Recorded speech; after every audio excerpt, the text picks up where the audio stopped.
Hi everyone, এই ভিডিওটা আমি শেয়ার করছি শ্রাবণ মাসের দ্বিতীয় সোমবার। তো সোমবার উপলক্ষে আমি বাড়িতে আমাদের শিব ঠাকুর রয়েছে অনেক পুরনো, সেই শিব ঠাকুরের উদ্দেশ্যে আমি কিছু ভোগ রান্না করব। ভোগ বলতে এখানে আমি রান্না করছি মায়াপুরের নাম করা একটা রেসিপি, সেটা হচ্ছে কাশ্মীরি। অনেকে তোমরা চেনো, অনেকেই চেনো না।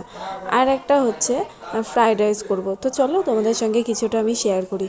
তো এইবার কাশ্মীরি করতে গেলে লাগে ময়দাটা যদি তোমরা রাত্রেবেলা মেখে রাখতে পারো তাহলে ভীষণ ভালো। মানে ময়দার যে সাদা জলটা বেরোয় সেই জলটা কম বেরোবে, আর ভেতরের থিকনেসটা তাড়াতাড়ি পাবে, মানে ওইটা বেশি পাবে।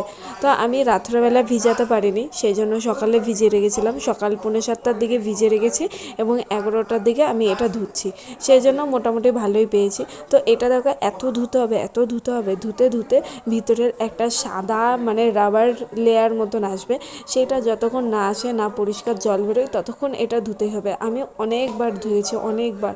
তো ধুতে ধুতে ওই জলটা আসবে, আর তারপর পুরো রেসিপিটা তোমাদের বলছি, তোমরা দেখতে থাকো। এই রেসিপিটা করতে একটু তো খাটনি আছেই, কিন্তু তুমি যদি মন দিয়ে করো তাহলে এটা কিন্তু খুব টেস্টি আর খুব ভালোও লাগে।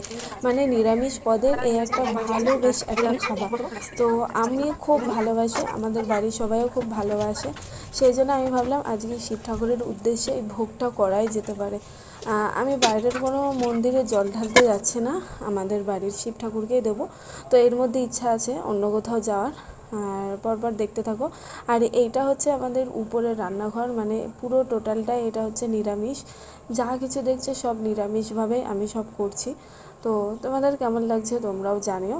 আর পরপর এ দেখো এরকম একটা রাবার লেয়ার যেই বেরিয়েছে, এটাকে জল ঝরিয়ে তারপর এরকম ছোট্ট ছোট্ট টুকরো করবে। যত ছোট করবে অসুবিধা নেই। এবার এটা ফুলবে, আস্তে আস্তে ফুলতে ফুলতে বড় হবে এবং ঝোলে দিলে আরও বড় হবে। তো দেখতে থাকো। আর এখানে একটা কথা বলি, মানে তোমরা কে কোথা দিয়ে আমার ভিডিও দেখছো একটা ছোট্ট কমেন্ট করে দিও। আর অনেকে আমাকে ফ্রেন্ড রিকোয়েস্ট পাঠাচ্ছ, তো আমি ফ্রেন্ড রিকোয়েস্ট আর অ্যাকসেপ্ট করতে পারবো না।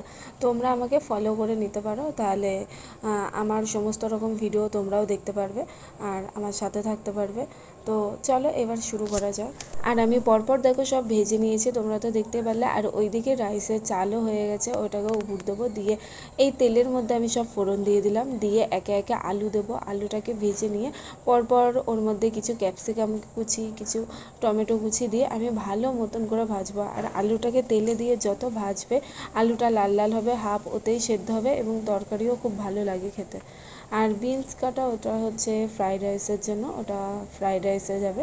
আর এখানে এই দেখো আলুর সঙ্গে টমেটো, বিনস, কাঁচা লঙ্কা, এগুলো আমি বিনস না সরি টমেটো, ক্যাপসিকাম, কাঁচা লঙ্কা সব ভালো করে ভেজে নিয়ে